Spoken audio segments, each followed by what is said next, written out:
getting deep sleep or, not deep sleep. So yeah, but it's kind of complicated. So I'm like, how does this thing work? Okay. Yeah, I want a deep sleep recorder. That sounds cool. I know, right? I'm just pushing record now so I don't forget, because that's classic of me. Awesome. To do that. Miata, I know, thank you so much for your time. I know that you have limited time. Betsy also is going to leave in about 15 or 20 minutes. So, Got it. But you and I will keep it pushing. But I really am so grateful, we both are, for you to join us and help us with this little project. Of course, of course. I love talking about money and all of it, all of it. Yeah, I mean, I guess just for the sake of like maybe catching Betsy up to the kind of work you do, we could just start there. And we were kind of just talking about how we'll organize the interview, and we can, like, since it's a written thing, we can just kind of move things around. But I just thought it would be helpful for her to kind of hear about the work you do before we jump in. Sure, sure. So Betsy, my goodness, we just celebrated our 18th birthday, which is like literally mind-boggling to me when I realize how long ago I started this company. But essentially, we're a financial education company specifically for non-traditional earners. So actors, artists, creative professionals, people who do not earn a paycheck every 2 weeks, a paycheck with any stability. And that is like a rapidly growing part of our world. I mean, it's projected that 51% will be what we call non-traditional earners in the rapidly coming years. A lot of companies are no longer hiring people full time. Now they want everybody to be a contractor and to be responsible for their own insurance and benefits and all of that kind of thing. And so what was already, I mean, I feel like for lots of people, for almost most people, money is a really challenging topic. And it's very emotional. It can be very painful. It can create an enormous amount of stress. We know that it disrupts relationships, all of these things. But when you add the complication of not earning with stability, I think it's easy for it to become just this major source of trauma, really.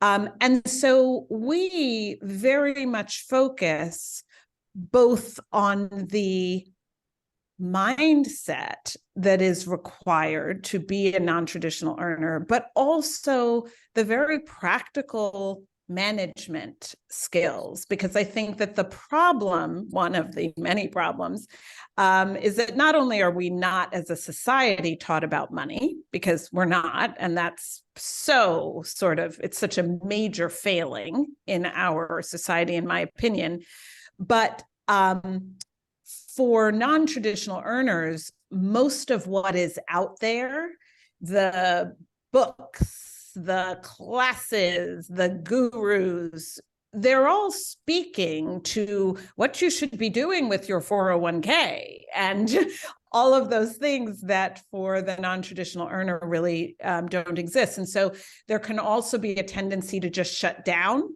to just say, oh, that stuff isn't for me and I can't do it. I don't have the ability to do it. My life doesn't allow me to do it, which then leads to a cycle of shame and hiding and all of those things. So we also focus on very practically, how do you manage unpredictable income? So yeah, I liked how you said that. You said something about me being able to kind of straddle the gap or bridge the gap or whatever, that I sit on both sides. And I think, yes, like I feel like it's all very cyclical, and that there are some very practical skills and behaviors that can actually help with the stress and anxiety, which then helps continue the behaviors and all of that. Amazing. Yeah. Yeah. Thank you for that. Yeah, it really speaks to what I'm hearing is the environment in which access and resource contributes to the overall nature of it. And when there is a lack or a barrier to some kind of consistent abundancy, it's really getting to the heart of one's base security and safety. And then it completely upends the cycle with all those other emotional barriers that have been already created, quote, with the mindset, or what we say, forming kind of false beliefs or distorted emotional attachments. Yeah. So thank you. Yeah. Yeah, I think that's interesting. Like a good place to start maybe is, how do you kind of understand your client's attachment to money? What does I mean, obviously we all value money. We all have some kind of relationship to money. And it is an emotional relationship. And I wonder, like, what do you see when people come to you and they are in a state of like, I need support or I need help? What does it say about their relationship to money to you? Or what have you seen? What themes have you noticed? So it's so interesting. It's such a great question, because I think that really the place that we start is grounding people in the fact that they do have a relationship with money. Because I think, you say, of course, that we all have one, but I actually think most of us haven't thought of it that way. We don't think of it like a relationship. We think of it like this thing that I have to deal with, that is getting in my way, that is causing me problems, but we don't think of it as a relationship. And so that's really where we start. We start by saying there are a handful of relationships in your life that you actually do not have a choice whether or not to have.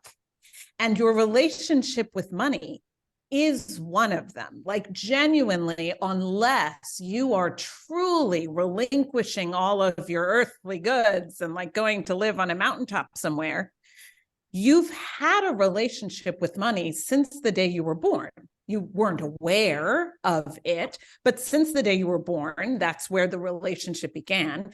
And you will have it until the day that you die. So once we accept that as a premise, right, then, like any relationship, and we really ask our clients to now start thinking of it just like a relationship with a person in their lives. So to actually like make it concrete. We know that all the relationships we have are healthy and thriving, or toxic and, frightening, or somewhere on that spectrum in between, right? And what we will always ask people to consider is, if you have a relationship with a human being and you're committed to having that relationship be a healthy one, a good one, because for whatever reason, you cannot end that relationship, right? Because if we can't end it, none of us are saying, yeah, sign me up for that like toxic, horrible relationship. So if I can't end it, then what is required of me to make the relationship healthy? And people have no problem saying, well, I definitely, the relationship needs my time, and it needs me to be honest, and love, obviously, that would be a good thing, right? And communication, I'm going to have to communicate. Obsession's not a good idea, right? But neither is ignoring the relationship, right? Obviously, a relationship having a sense of humor is good. Balance, a sense of balance, right? And so we start by having people list what are the things that they are committed to bringing to relationships that they are committed to have being healthy. Mhm. Because at that point, we can then say, okay, so now practically, how are you bringing those things to your relationship with money? And most people will then have a very kind of visceral, oh gosh, like I'm not honest with the relationship. I'm not consistent. I definitely am not bringing understanding to it. I ignore it, either that or I obsess about it. I'm kind of terrified of it. So, like, now we can start to say, right, so we see, okay, I have to work on shifting those things, right? And so I know this is kind of a long way to answering your question, but I think we then have the ability to dive deeper into what is your personal relationship like? Because now people have more of a connection and are able to say, yeah, my relationship definitely has fear, or my relationship has a whole lot of fantasy thinking, right, attached to it, or my relationship really lacks understanding, right, or I have a lot of anger around this relationship, right? So now we can really look at what those things are, and that is then what allows an opening to diving deeper into where some of those stories may have come from. I'm always very honest. So for instance, I'm the first generation in the United States. My father was from Nigeria, my mother from Panama. And both of my parents really came from pretty significant poverty. My father especially, like we're talking no running water, not always having shelter, that kind of thing. And so they came to the United States and they really fought hard and studied and worked 12 jobs. And my dad ended up going to medical school, and my mother to law school, and my mom became a lawyer, and my dad became a surgeon, right? And all of that is an incredible story, right? It's an incredible story. And they then brought family members and educated them. But my parents raised me, they raised us, that if you were not suffering, you could not expect financial success. Financial success required, like literally, your fingers should be bleeding if you want to have stability and security.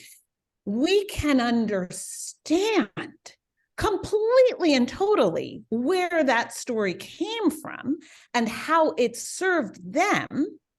But it took me a really long time to understand that I believed suffering was virtuous. Right. I genuinely believed it was virtuous. And anyone who tried to tell me maybe you don't have to be working so hard, struggling so much, I was privately really judging that person as like, well, they're not going to get anywhere in their lives, right?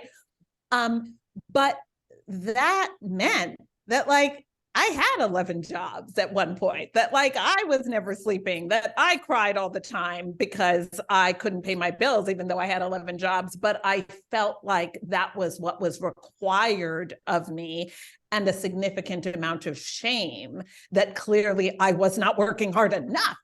Bring on job number 12, right? So, but it started with me seeing, oh, I have a relationship here, and what are the realities of that relationship right now? Yeah. Wow. Betsy, I know you have to go soon. Do you have anything you want to add, or do you have to go right now? I'm going to just, sort of note on that beautiful story and narration of it, of the what I heard really was that emotional thread of both the value and virtue system that gets embedded in the meaning making. And then second, the drive inherent is in clients, when we work with clients, then hence a sense of scarcity, which is on the other end of the seesaw, right? Of the scarcity being the chase then is what I'm doing. So 11 jobs is the chase, and I'm never gonna have enough. So I love that. Oh, fabulous, Miata. Thank you so much for doing this for us. I wish Of course. It's my loss not to be able to sit on the rest of this beautiful conversation. Polaris, and you guys are in such great hands. I can't wait to listen to the rest of the interview and do some editing. And I will see you. I'm so grateful. Weekend. So nice to meet you. Have a great weekend. Bye. Bye. Nice weekend. What's occurring to me, Miata, is this, when you talk about the stability, what did I write here? That there's this correlation between like suffering and stability. And it reminds me of relationships that people have with their trauma and their grief, that there has to be this experience of acceptance in order to move forward or through. And it sounds like what you're really doing initially is kind of like pulling back this isn't work that's going to be it's not avoidable, right? If you really want to change your relationship to money, you really can't come at it with an avoidant sort of attachment style or an avoidant way of being it. This requires some real facing of your own reality and history and impact of this energy, the money energy. Yes. I think for a really long time, because I had a lot of years of reckoning with my own financial stories and what the results of those were. And for a long time, I just wanted someone to tell me what to do. Like, just tell me how to fix it, right? Like, what's the debt plan? What's the tip, right? That's going to get me out of this mess that I'm in. And it really took me a long time to accept that, yes, of course, there are practical behaviors, but I'm not going to consistently implement those practical behaviors when I don't have awareness of what all the reasons are that I am behaving the way that I am around money. Yeah, if you're not understanding kind of like your subconscious drive or the way that you might be operating from a place of fear or resistance or avoidance, that it really requires this realness and reconciliation of like, okay, one, I have a relationship and I'm in one, whether or not I like it. So I have to accept that piece. Then I have to be truthful about how this relationship makes me feel and how I show up in it. And then what I'd like to be different, Yes, exactly. And so, to take that just a little further, what I think we will often try to do is, okay, there's bad money behavior and there's good money behavior, right? We try to sort of compartmentalize these things. And if these are all aspects of a negative financial relationship, well, then what I need to do is get rid of all of those beliefs, right? But actually, what we want to do, I think, is to instead, once we see the relationship we have, by the way, we're genuinely trying to see what's the relationship I have, both the good, there might be some good parts as well, right? Sure. Yeah. So it's not the automatic. So for instance, may have been that there are ways that you grew up that has led to a tremendous generosity for you, right? And that's may absolutely be something that you would like to have continue to be a part of your relationship. So what getting conscious of what it is then does is it allows me to say, what's the type of relationship I want to have? Mhm. Because again, like any relationship between two people, there is no perfect marriage. And whatever the marriage Miata is seeking, that's the marriage that will be the best marriage for everybody, right? Yeah. And so there is, to me, an empowering part of saying, what do I want from my relationship with money? How would I actually like it to feel? Yeah. Is peacefulness an important part for me? Because there's someone who might say, I want a little excitement. I want some spice in my financial life, right? I may be like, oh no spice at all, please, right? Right. But it's really like, what do you want? So that then we start to look at what are the behaviors that will actually support that kind of relationship that you'd like to have. Yeah, I mean, I'm sort of thinking like money then is, do you think money is like this benign thing that we then come to with all of this history and emotion, trauma and desire?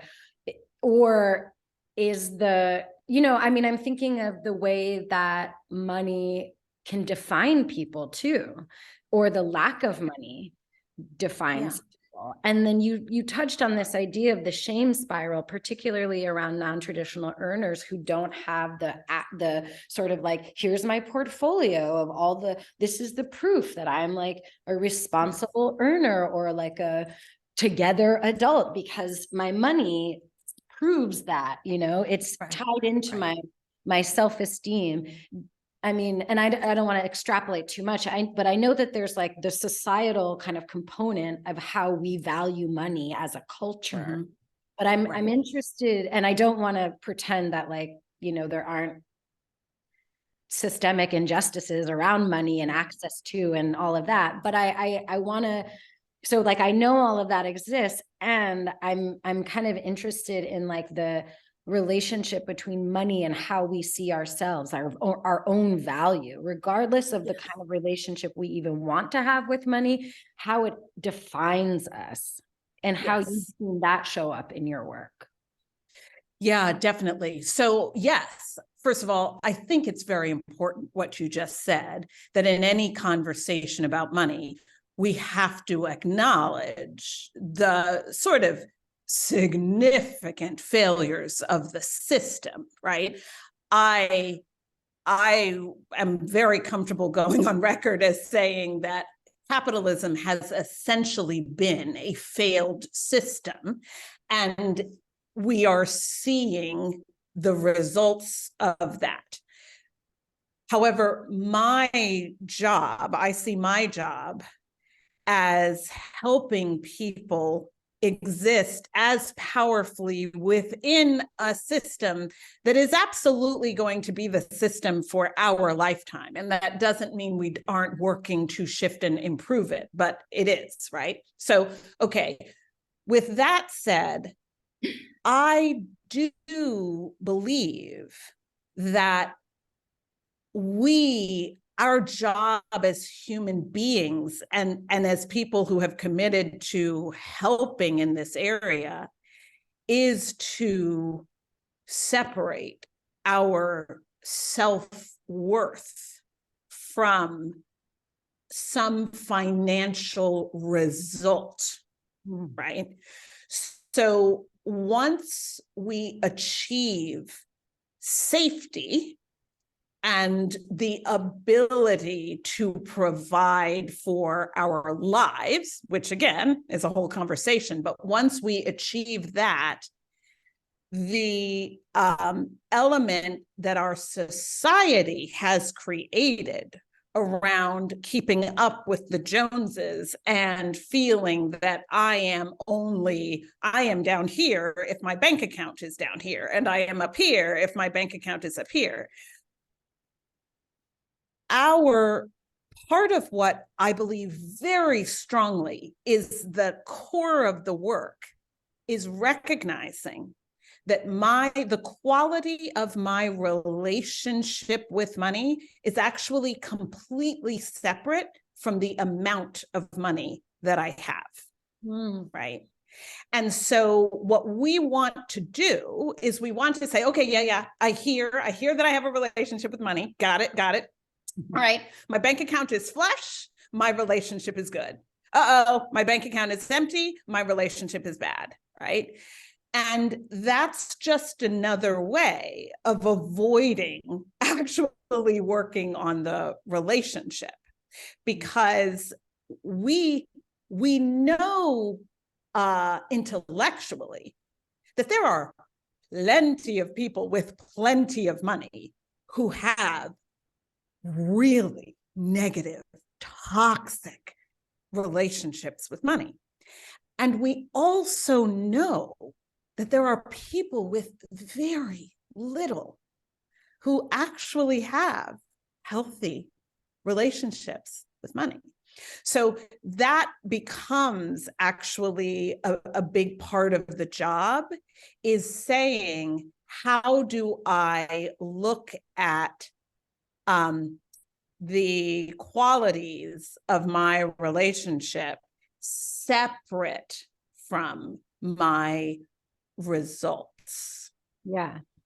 So regardless of, the relationship exists, whether or not you have a coffer this big or this big, the relationship is the same. And the power that the individual has is in maintaining that relationship to the best of the individual's needs. Ability. And what I think Betsy was saying as she departed was that what many of us will do is we will continue to put all of our focus on trying to change our results. And what actually happens is that if we focus on changing the quality of the relationship, the results will often be influenced by the quality of that relationship. So a concrete example would be honesty. I think most of us could agree that we would want to have an honest, any relationship that we value, that we expect to be healthy, that we would want to bring honesty to that relationship. So honesty, practical elements of honesty would be, have I frozen? Yeah, just, Are you still there, Pilar? I'm still here, but you froze. Okay, connection is unstable. Give me a second. It seems. Let me try turning off my camera for a second. Okay. Hold on. And Pilar, I'm going to try changing networks. Let me see if it gets better.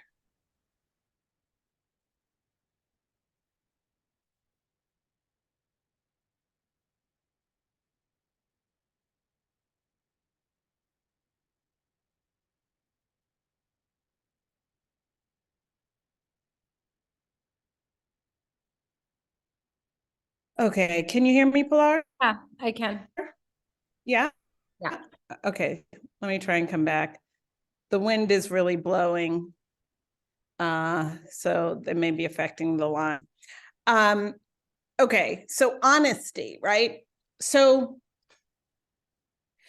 am I willing to be honest about exactly what I have, exactly what my debt is, exactly how I'm spending? What are what's the average cost of my groceries, right? Am I willing to be honest about that? Because this is one of the places where we can concretely say, why would I believe $2,000 that, oh, are you really losing me? Why would I believe what? I lost you at why would I'm gonna take your video off? It's okay. Working up, and I might have to call in. Okay. Yeah, I'm not clear. No. Oh, what a pain. Okay. Well, now you are. I think going off video. All right. Might help. Okay. All right, let's see. So, sorry, now I'm keep losing my train of thought, but honesty about, okay, how much is in my account? Yeah. How much I'm spending, right? Yeah. What a lot.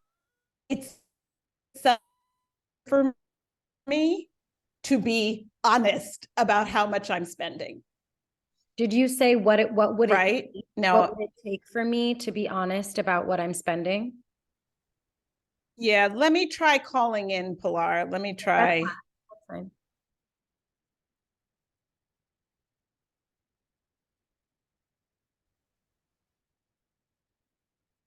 Not, hold on. Let's the ability to do it. Because I'm not, hold on, let me see.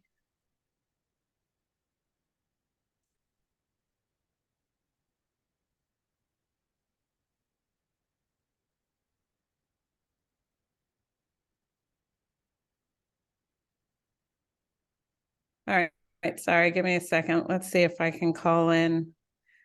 Switch to phone audio. All right, let's see. Well, of course I do now, but hold on. Let me try dialing in. 1-360-209-5623.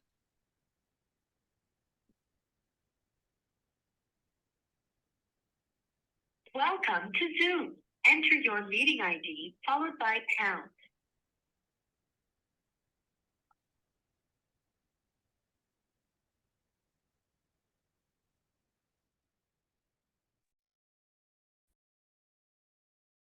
Your participant ID followed by pound.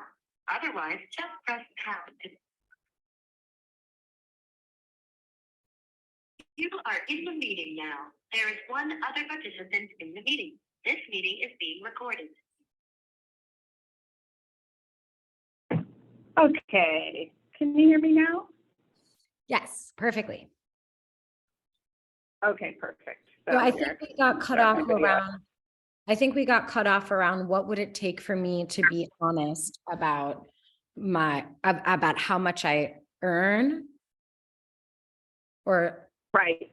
And yeah, and so basically what I was wanting to say is that most of us would agree that honesty is an important part of a healthy relationship, right?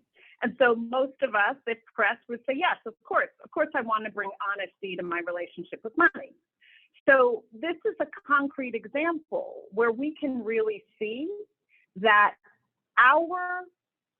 the amount of money that I have does not affect my ability to be honest about it, right? So my willingness to get clear on exactly what I spend on groceries, exactly what I spend on restaurants, exactly what I spend on, all the expenses in my life, I can do that whether I have this much. I can do that whether I have lots and lots of money. And my willingness to be honest isn't going to magically appear when I have lots and lots of money, right?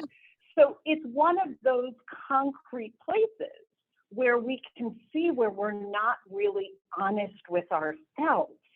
So we can say, yep, healthy relationship requires honesty. Yep, I'm committed to bringing honesty to my relationships that matter. Therefore, I have to bring honesty to my relationship with money. And we can therefore see, right, being honest in this relationship isn't about how much I have. So am I willing to truly bring honesty to my relationship with money? And what you'll then see is that's true of all of the qualities of a healthy relationship. Time. We know that time. How can I possibly have a healthy relationship if I'm not willing to give it time? Now, the time I spend as someone earning $40,000 a year may be different from the time someone spends who's earning $4 million a year. The way we spend our time may be different, but I can guarantee you that if that $4 million earner isn't bringing time to their relationship, I guarantee you their results are going to start to reflect that they are not bringing time to the relationship. So that's the same right now, whatever little bit we may have, are we willing to bring time to the relationship? So this is how I think the things become concrete and we're able to move these very real things about how we are thinking and feeling and experiencing money. We're able to bring those into the practical behaviors as well. Yeah, thank you. That's so true. I'm feeling like I want to like think about my relationship with money a little bit more consciously. I know you have to go in about 5 minutes, but I just wanted to circle back to, you shared this beautiful story about how your family overcame their financial sort of station and recreated their financial reality, but that even still in that process, you had to unlearn some pretty unhelpful messages around money and earning and value. And I'm curious about, that awareness, like what made you shift? What is something that makes your clients shift their perspective? Like what made you say, this can't be right? And there must be a better way. And do you think that most of us need to kind of reevaluate what our first relationship with money was? Yeah, absolutely. I do. I think all of us, really, I think everybody does, right? I love how you said you're feeling like you need to or want to examine your own relationship because again, we all have one. We all have one. And so I think with all of our relationships, it's always helpful to spend some time thinking about them and what the ways are that we might want to make some shifts or improvements or growth, right? So for me, I think I was very fortunate to ultimately start to have teachers who were saying, Miata, we want you to look at the results that you have in your life, right? And we want you to get really clear about what those results are, okay? So I was able to say, all right, I'm working all the time. I'm barely getting any sleep, but I still am struggling to pay my bills. And I have amassed thousands and thousands of dollars worth of debt, right? So first getting like really clear about the realities. And then they really asked me to start listing what I believed about money? What did I believe? And so and just don't overthink this. I think when you're doing this kind of exercise, just put stuff down on the paper, right? And I remember saying things like, making money is hard, right? Good people don't care about being rich. As an artist, I will always have to be willing to struggle.